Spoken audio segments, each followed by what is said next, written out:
We will now start the press conference for Minister IWAYA. Hello, everyone.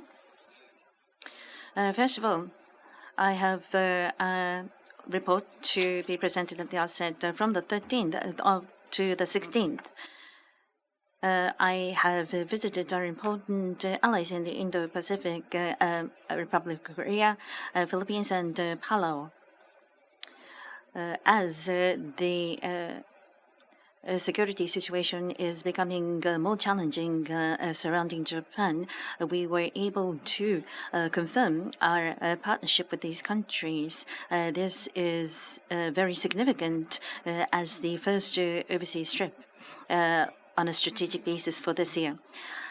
Now, next week, I have been invited by the U.S. side to attend the inauguration ceremony for President-elect Donald Trump in Washington, D.C. I shall be traveling to the United States from the 19th to the 23rd of January. At the timing of the new administration to be inaugurated in the United States, first and foremost, I will do my utmost to establish a relationship of trust with the next administration in the United States. Furthermore, we will take into consideration the Senate confirmations that have been made in the United States, and based on that, we hope to engage in discussions with the next Secretary of State as well as other officials in the next administration so that we can establish a significant Japan-U.S. leaders summit meeting. And in that regard, we will communicate appropriately. If the dialogue is realized, take into consideration the result of my visit this week, I will convey to the U.S. side the situation of our region as well as the roles to be played by the Japan-U.S. alliance. That is all for me. If you have a question, please raise your hand. If you're designated, please proceed to the nearest microphone and ask question after identifying your name and affiliation. Kyodo Tsushin Sakaguchi-san, please. Kyodo Sakaguchi, good morning. As you mentioned at the onset, my question is about your visit to the presidential inauguration as the Japanese minister. This will be the first visit in history. And what is your take on your invitation, being invited and you participate, and what is the historic significance? So the candidate of Secretary of State, Senator Mark Rubio's meeting was also referred to. And there is a talk about the U.S.-Japan foreign ministerial meeting, as well as U.S.-Japan, Australia, India foreign ministerial meeting. But for the FOIC realization, what is the importance of the involvement of the U.S.? And what is the significance of holding this meeting? Thank you. As the foreign minister of Japan, for the first time, I will be attending the U.S. presidential inauguration ceremony. As for the historical meaning, maybe it is too much to say, but this shows that the Trump new administration places importance about the relationship with Japan. Taking this opportunity, given this status of the congressional approval in the U.S., we would like to coordinate various meetings, including the meeting with the Secretary of State.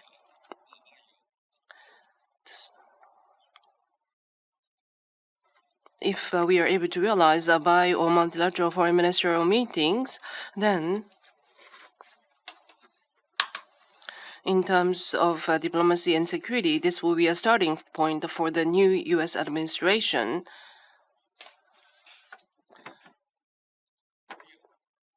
And I believe this will be a clear message to the international community. And we would like to make effort so that this can be realized. And also, Japan and the U.S. Should be the cornerstone of the free and open Indo-Pacific based on rule of law, and we are the two important country, and we have a relationship, and we play a significant role to the international community. And Japan and U.S. both holding hands together and make effort is for the region and for the international peace and stability that will be conducive to. And I want to share this awareness with the new U.S. administration. Next question. Baba-san of Nikkei, please. This is Baba of Nikkei. I have a follow-up question. Next week, you're going to the United States, and it is likely that you meet with the new Secretary of State review and other important people. The increase of defense spending of Japan, as well as strengthening of the military capabilities, as well as investment in U.S. In all these areas, how are you going to explain the contribution that can be made by Japan on a win-win basis? And how are you going to pursue further cooperation? Now, as I have explained earlier, Japan-U.S. alliance will continue to be the foundation of our diplomacy as well as national security. And we have a responsibility to the region as well as to the world in that regard. Therefore, in the global world, U.S. should be exerting leadership in the appropriate and positive manner. This is beneficial for the international society. Therefore, in this regard, as the friend of the U.S., we shall continue to communicate this to their side.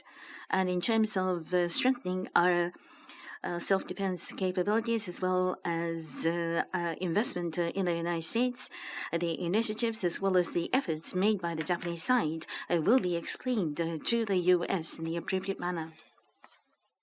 As you know very well, a national security strategy based on that in 2027, inclusive of these measures, 2% of GDP will be allocated to the national defense. Therefore, we are making steadfast improvements. More recently, in the NHK program, I mentioned that in the past 5 years, the U.S. Investments made by Japan. We have been number one in terms of investments made in the United States. We will continue to explain this point to seek understanding. Furthermore,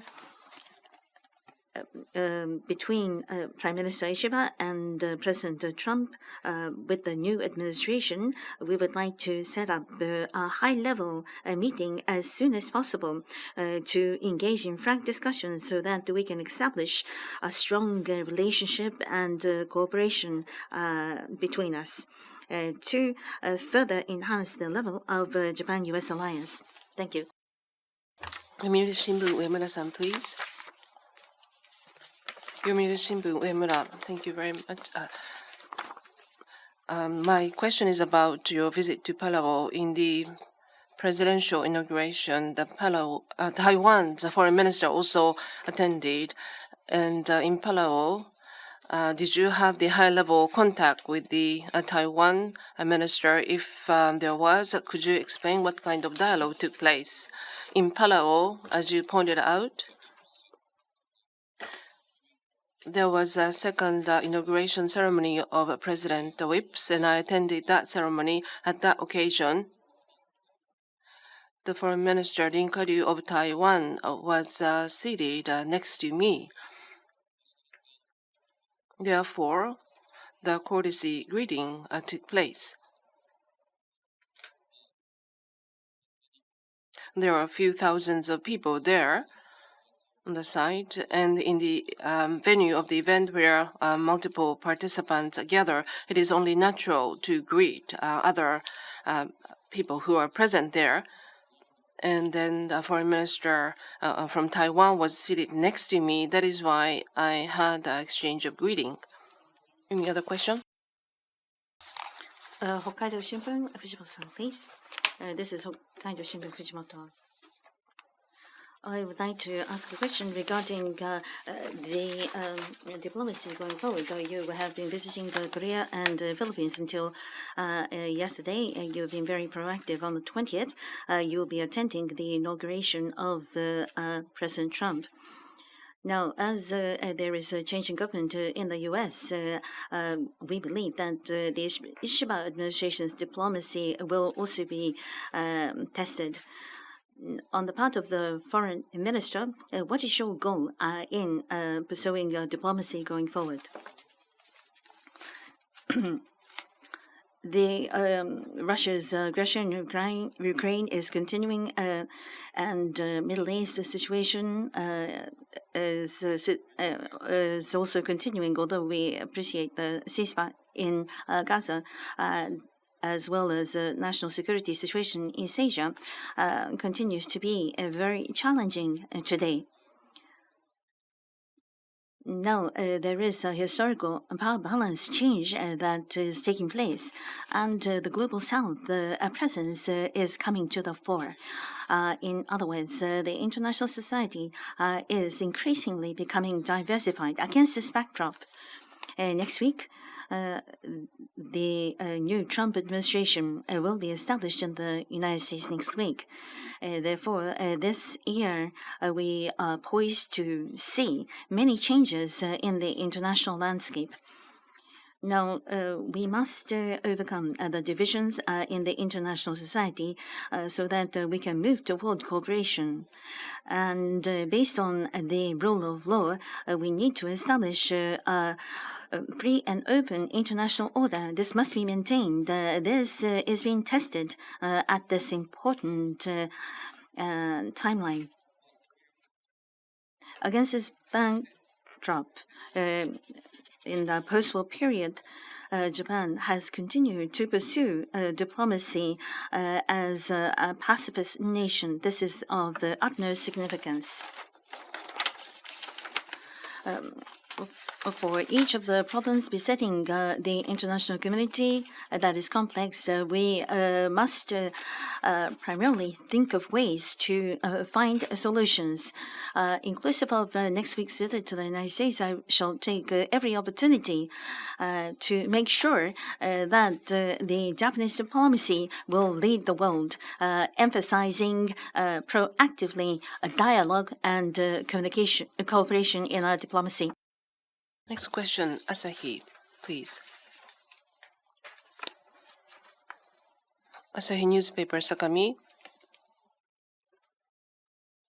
This may be related to the question one before. The previous one, I would like to ask about the Middle East situation. There was the stepwise ceasefire and release of hostage agreement between Israel and Hamas. And after that, there are still people suffering, but casualties are occurring. But what is your take about the ceasefire agreement? And this is a stepwise agreement, and for the actual ceasefire and the reconstruction, it will take time. But on these topics, how Japan can be involved, and what kind of assistance are you willing to provide as Japan? As to the agreement reached this time, I issued my statement yesterday. As I mentioned there, local time, January 15th, over Gaza situation, on the release of hostage and ceasefire, there was agreement among stakeholders, and Japan welcomes this. As for this agreement, this defines the stoppage of military activities, release of hostage, and increase of humanitarian assistance. This is what Japan has been asking in terms of improvement of humanitarian situation as well as calming down of the situation, and this is a very significant step for that. U.S., Egypt, Qatar, and other countries who made a contribution to the agreement. Japan assesses highly on those all stakeholders' efforts and to those people in order to end the unbearable suffering. I would like to ask for the sincere and steady implementation of this agreement to all the stakeholders. And I truly hope that this agreement would lead to the long-term stability of Israel and Palestinian situation. Therefore, for Japan, continuously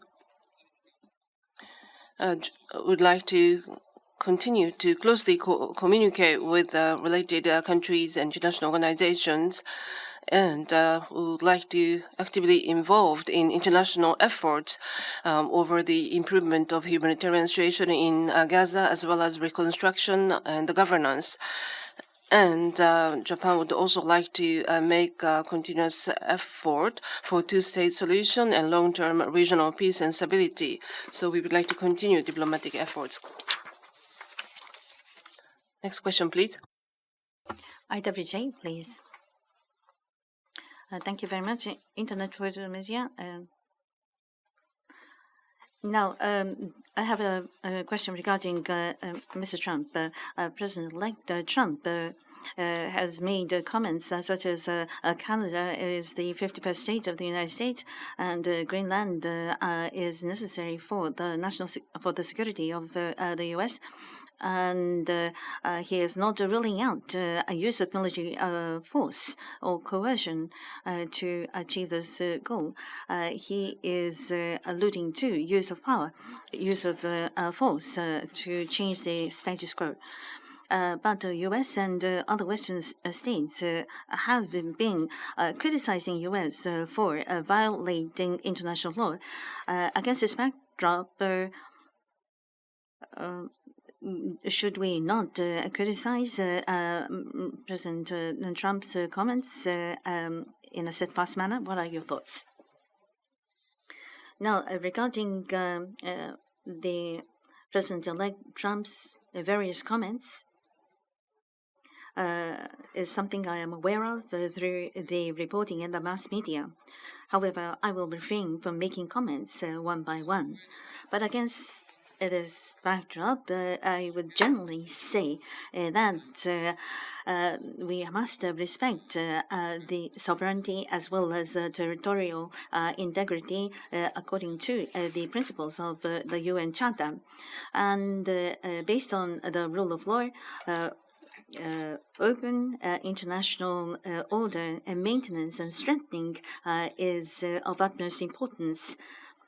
Based on these principles, we hope to cooperate with the next U.S. administration. With that, we would like to conclude. Thank you.